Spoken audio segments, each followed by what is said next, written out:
You gave me the gift of knowing that like a man could choose me in fucking wholeness as a high priestess, as everything that I am, as a sex witch, as a goddess, as a broken woman, as a traumatized inner child, everything. And you held it and you were yes to it. And and it's like one of our coaches, Ernest, sort of really pointed out to us, like, we got to this stage, we like completely owned each other, like owned our own truths, like saw each other. And, you know, in the fairy tale, that would mean that we're together forever. But it's sort of like we got to this like stage where we fully saw each other, and then I mean, oh, okay, that's done. Yeah. Like your relationship as you know it, it's complete. You like, got there. It was like, what? And honestly, I can say, this is the thing I would say, because I would sit on the other side of that level of work and be like, what if we do that level of work and then we're not right for it? Like, what if we're this honest and it gets us to break up? What if we're this honest and we see the truth that we're not meant for each other? And I was so terrified of that. And I would still say from this vantage point, like this, the heartbreak of this, the disillusion of this is still better than living a lie. Like 100% better than living a lie. And the thing that I had to get to was like, even if it's living a little lie, because we weren't living a big lie. Just a tiny lie. Yeah. Just a little shh. Ignore it. It's just a pee.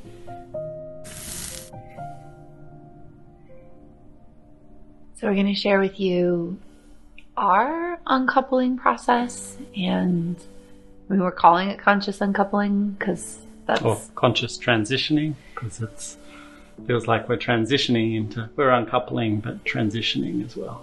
Yeah. Into something else. To something. And we didn't read the book. We don't really know. Is there a book? There's a book. Quick, let's read it. I think Gwyneth Paltrow was very brave for doing this 6 years ago and getting shit on by the media and like standing for like a better, healthier, more integrated way to do a breakup.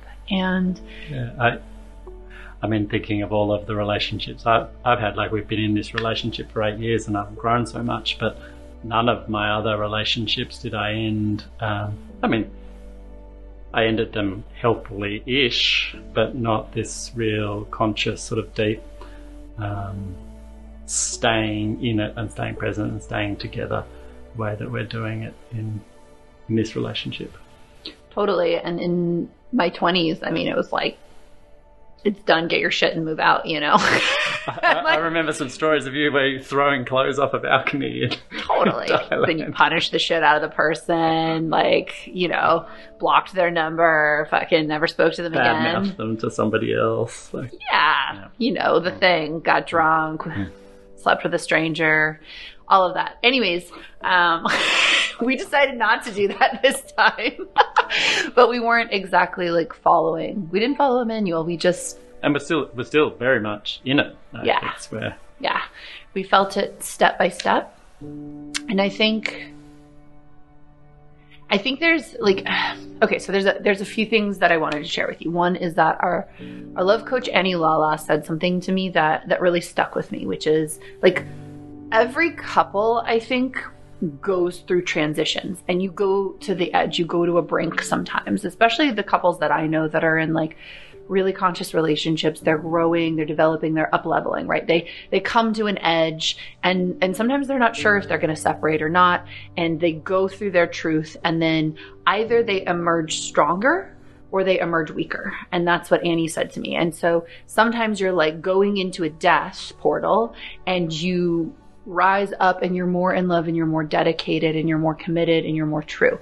And so me and Andrew had a lot of those cycles for many years, actually, and not all the time, but like, let's say once every year, every 2 years, we kind of hit this deep cycle of questioning, of being in it. And sometimes one of us would want to leave and the other would choose. And like, it was powerful, and we would often reemerge, and it would feel like we were going to the next level of our love. Yeah. And even if right at the beginning of that emerging, it was always apparent in hindsight or a little after that, like, yeah, we took the next step in our relationship, and we took the next step in our own growth and our own power and our own everything, pleasure and all of the things. Yeah, it was amazing. And I would say, at least from my perspective, something kind of shifted in the last year where when we hit that cycle, the energy got weaker. But we together were trying to choose more. Like we were trying to choose each other more. But I felt the energy getting weaker.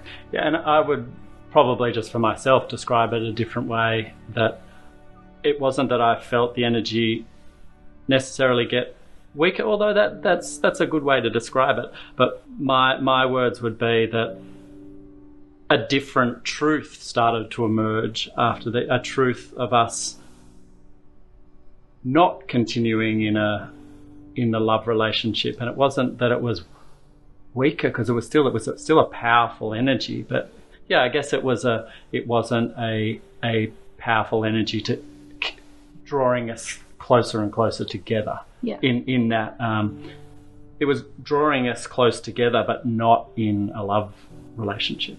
Yeah. Well, it's interesting because when I was going through the cycle of doubt, you started choosing very intensely. Yep. Like you started choosing me and our partnership and our family in like a very like I choose this kind of way. Yeah. So the energy may have been getting weaker on your side, but for some reason it was getting stronger on my side, and then it was like cut. Like fuck life. Yeah. Woo!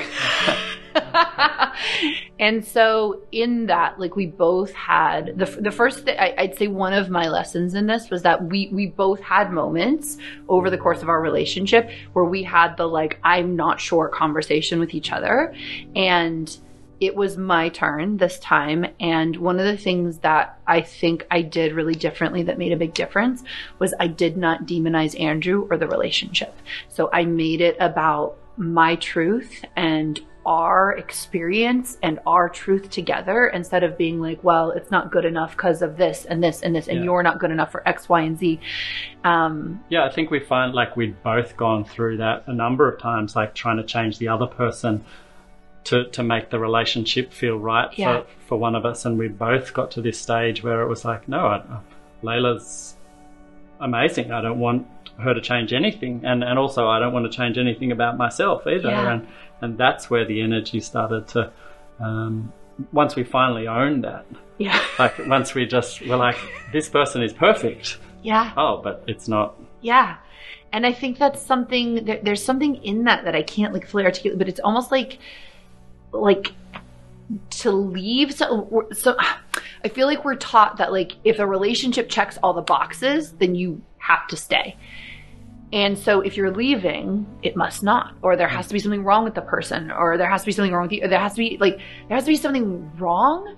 And what was a big transition for me was like away from wrong, like what's wrong with you? Because I also did what's wrong with me, right? Like, am I too traumatized? Like, you know, I was sexually abused by my father, so what the fuck do I know about what's good for me? You know, can I trust my own truth? Can I trust what I'm feeling? Is there one last thing we could do that will save this, you know? I'm the same. Like, I remember, like, after blaming you, I then started to blame myself. It must be me. I must not be owning my power. I must not be looking at my truth. I must be, like, holding myself back from something. Then maybe I'm blocked from love. Like, totally. Yeah.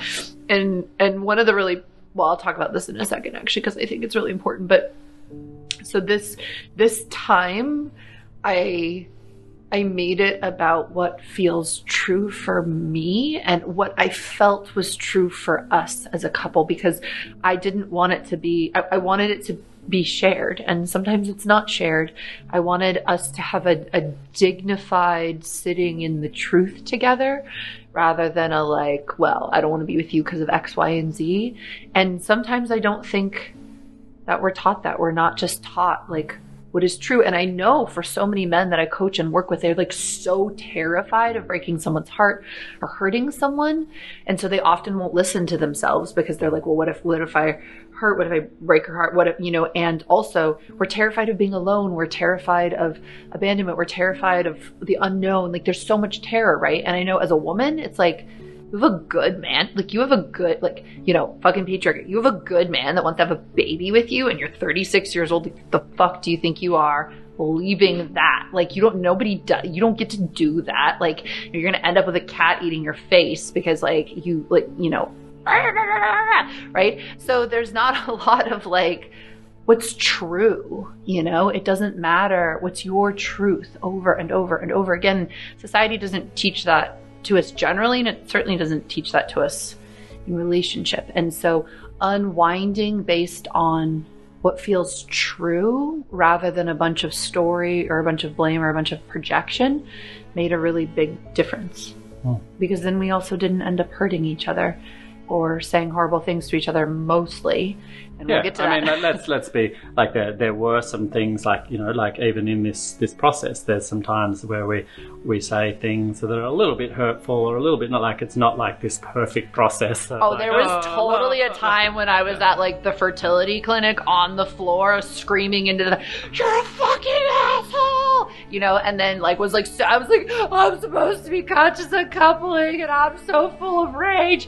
And then like my love coach, thank God, she was like, you can feel everything. Like, conscious uncoupling is not just being an angel. Like, it's not just like loving each other all the time. Like, it's okay to also feel rage. Yeah, and I think the thing with this conscious uncoupling or transitioning is that it's, for me, it's not easy. Like, it's harder to stay in this, stay connected to Layla, stay in the love, like talk to each other, work through stuff, than just sort of like escape and disappear. But it's important to me. I want to stay connected to Layla, and I also want to.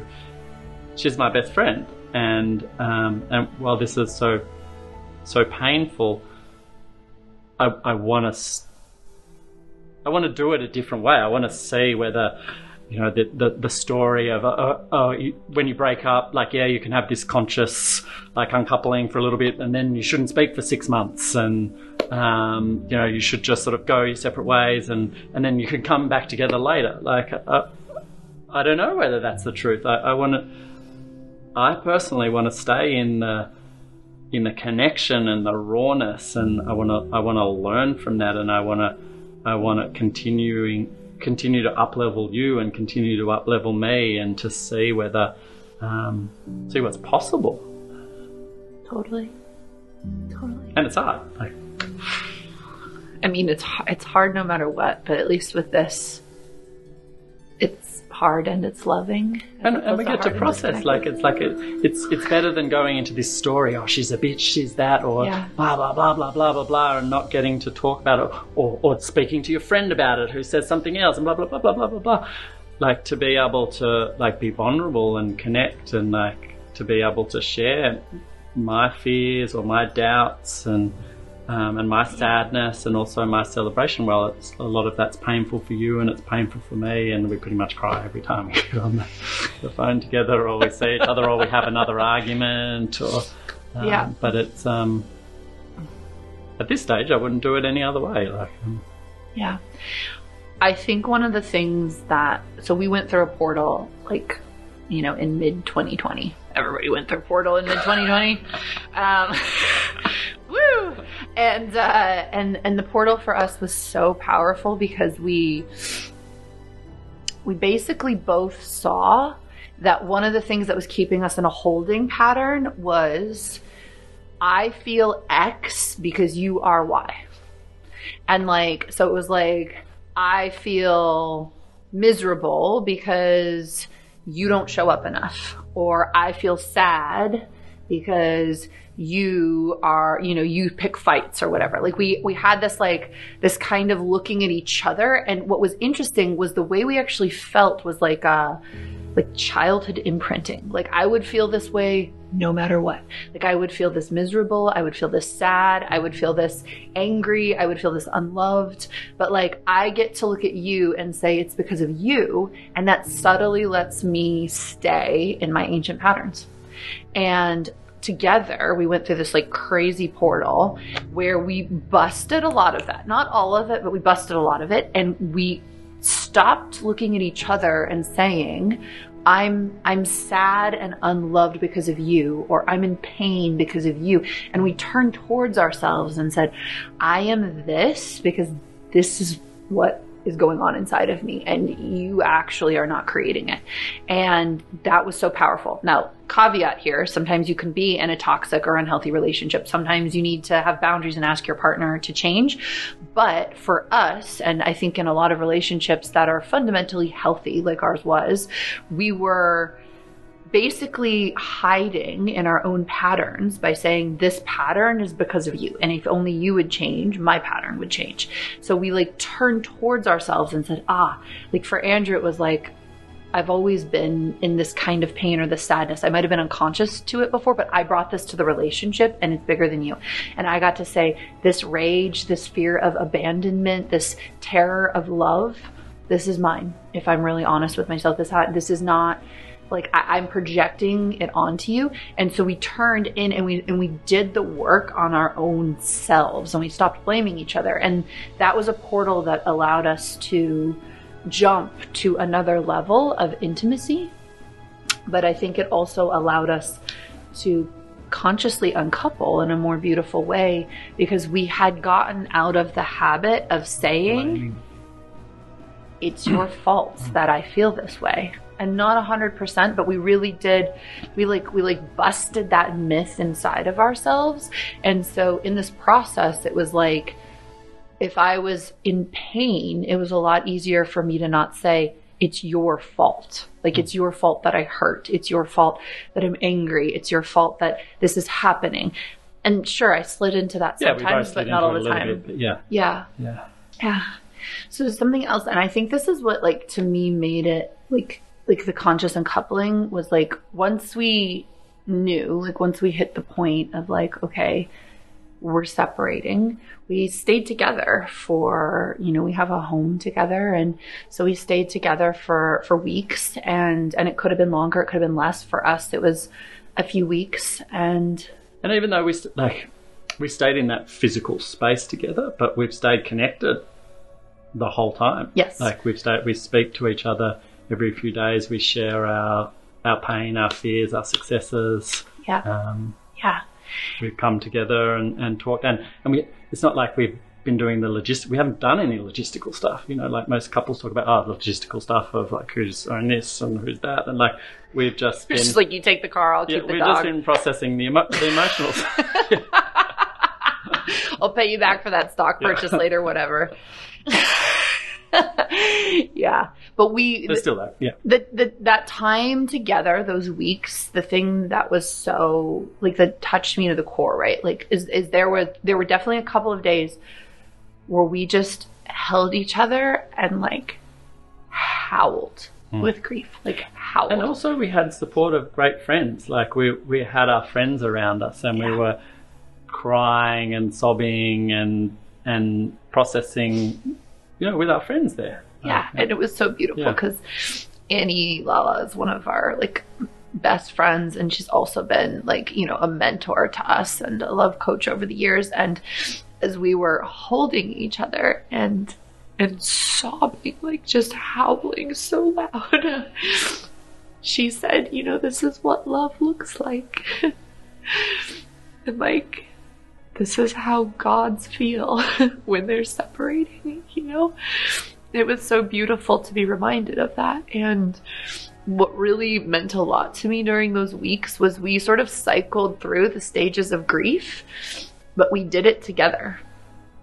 So like, we were depressed together. We would like fucking mope around and just be like, this is the worst. Like, and it wasn't always together. Like sometimes we were depressed together, but sometimes like Layla was angry, but I would like hold that anger, or sometimes like it didn't all sort of happen on the same schedule. He was like, it's okay to get angry. And we'd go into denial together. We'd be like, maybe just one more, coach, like, and we would, we sobbed together and we accepted together. And like Andrew was saying, it wasn't like we were always, we laughed and cried together. Like it wasn't always in lockstep, but it was like, instead of that feeling of like, I'm alone in this.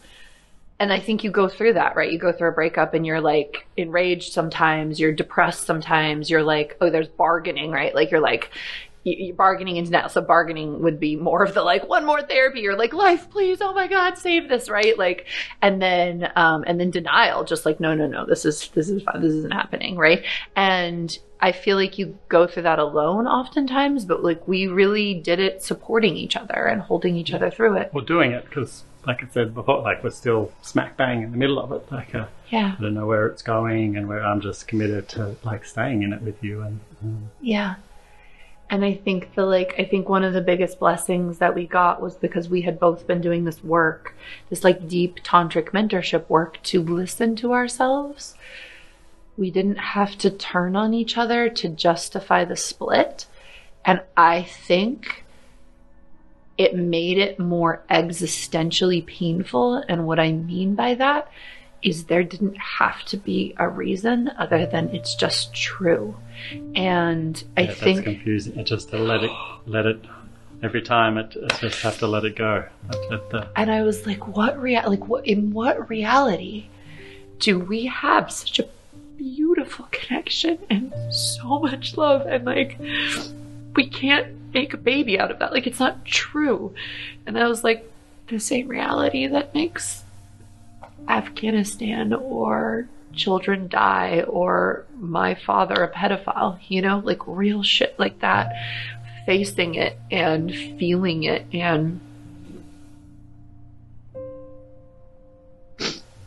not trying to tie a pretty bow on it, but somehow the truth of that made it possible to stay in the love and still separate. Because I think a big concern, understandably, with this is like, well, if you're so vulnerable and you're so connected, like, aren't you going to fall back in love? Like, aren't you going to keep having sex? Aren't you going to change your mind? And actually, I think for a lot of couples, what's interesting is you could go through this process and fall back in love, and it be one of those cycles where you're supposed to get stronger, or you're supposed to wake up together and choose each other again, because that actually happened to us numerous times. And in this one, that can be hard too, because there's a fear. Like, I've had that like fear or desire as well. Like, oh my God, if I'm so open, like maybe we'll figure we've had a mistake, and I have to let that thought go as well. Like, and just like, okay, Andrew, just let that go and just be honest. Like, you don't know where. Yeah, be in truth. And we even had one coaching session, like right before, like like Andrew left the house. And even in that coaching session, I was a little like, are we going to stay together? Like, is the energy going to shift? And it took a lot of trust, and it took a lot of not clinging. And I think,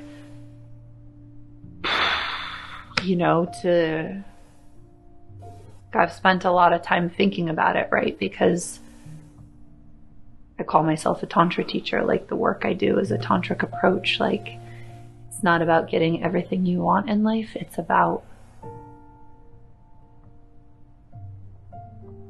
being in truth.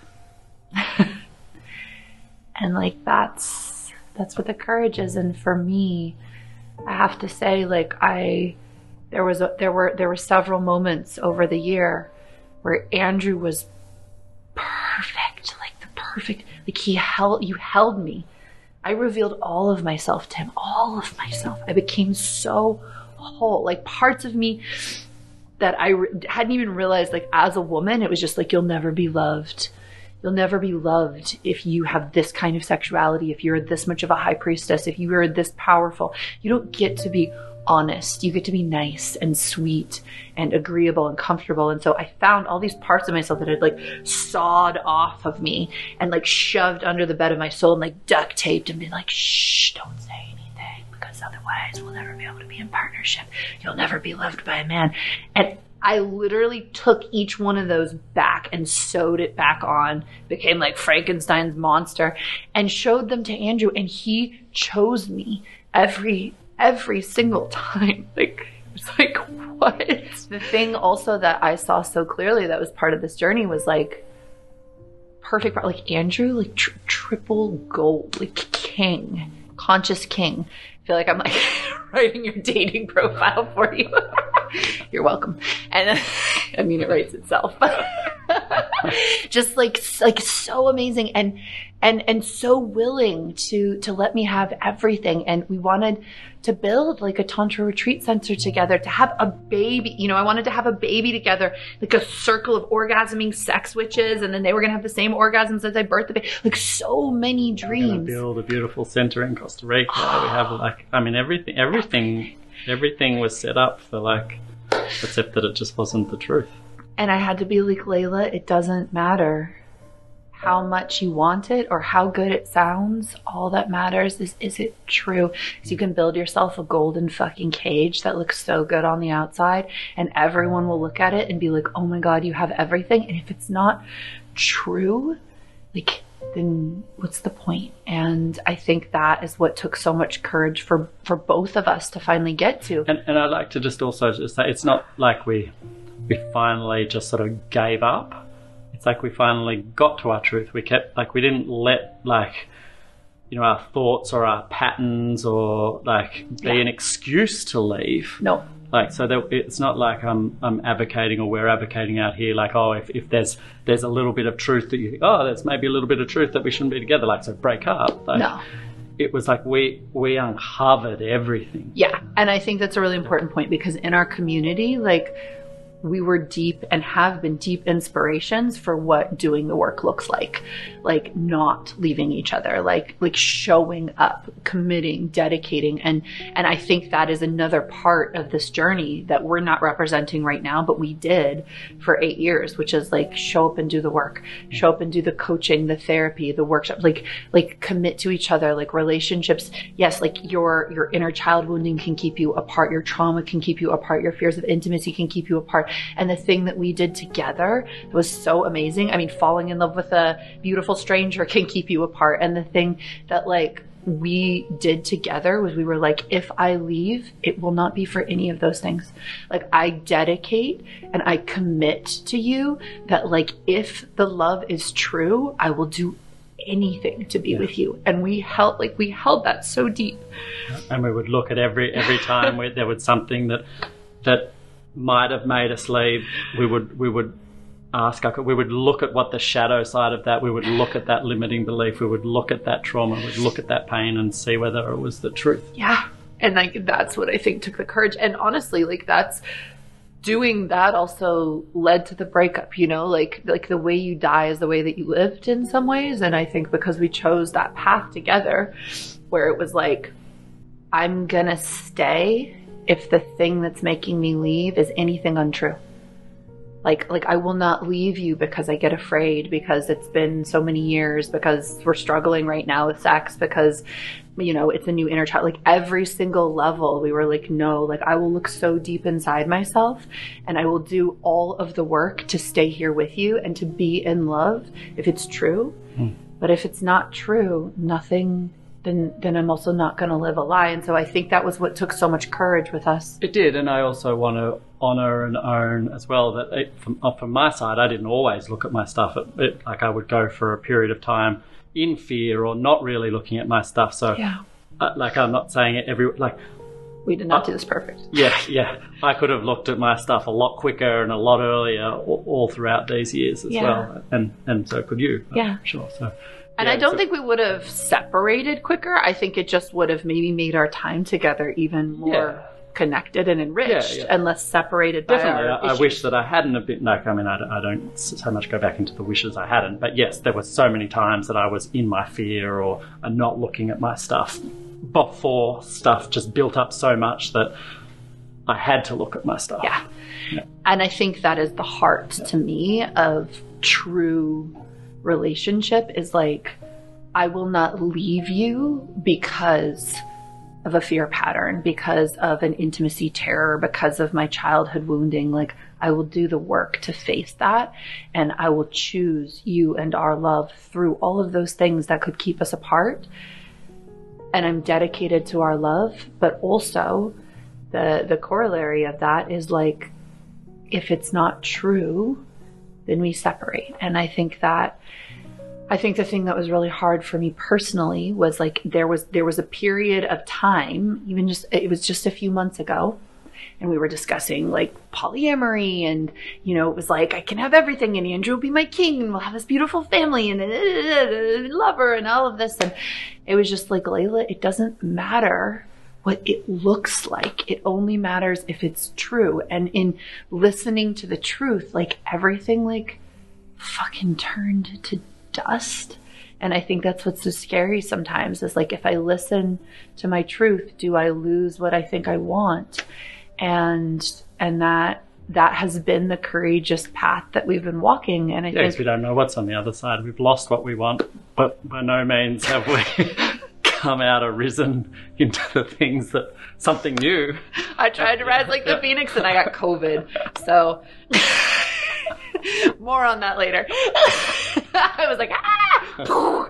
And so, yeah, I think that's, I humbly sit here before you and say that, like, we're in process. Yep. And I don't know where this takes us. And I'm scared, and I'm sad, and I'm excited, and I'm hurt, and just yeah. And I know I just want to just continue this with you and see where it goes. Yeah. Yeah.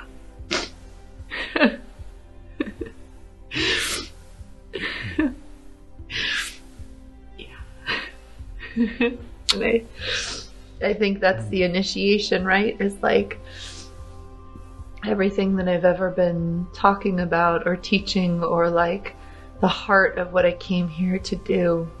It's love, and it's truth, and it's not like making it look good. It's being alive. Yeah.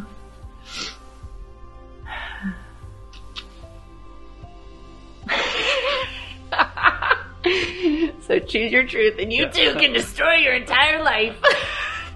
Or maybe not. We'll find out. Maybe Layla ends up like single and bitter with 40 cats. I like also like that, like one of our coaches again, Ernest. He likes to be a bit of a downer sometimes. So just because you choose truth doesn't mean you're going to get something better afterwards.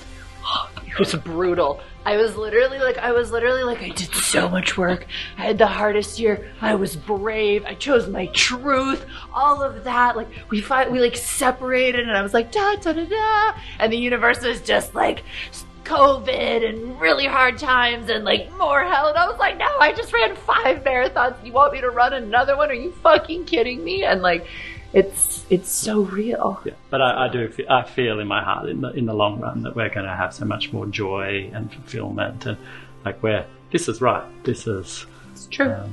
There's going to be so much beauty in your life and so much beauty in my life. I'm swimming in the Plutonian underworld right now. Like my psychic acupuncturist was like, I just see you floating on a river of darkness. I was like, you're not wrong.